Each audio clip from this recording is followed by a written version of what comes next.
যেদিন আপনি ফসল কাটবেন সেই দিনই ওসর আদায় করে দিবেন। পরিমাণটা কি হবে? আকাশের বৃষ্টির পানি দিয়া যদি ফসল হয় তাহলে দিবেন 10 ভাগের 1 ভাগ।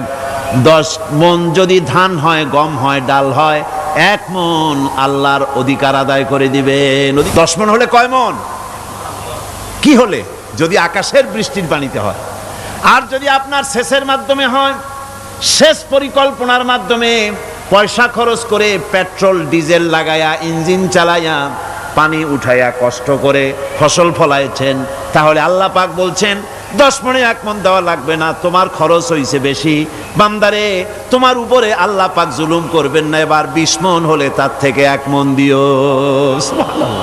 আল্লাহু বিযাল্লামিল লিল আবিদ। আল্লাহ রাব্বুল আলামিন তার বান্দার উপর জুলুম করেন না। সুবহানাল্লাহ।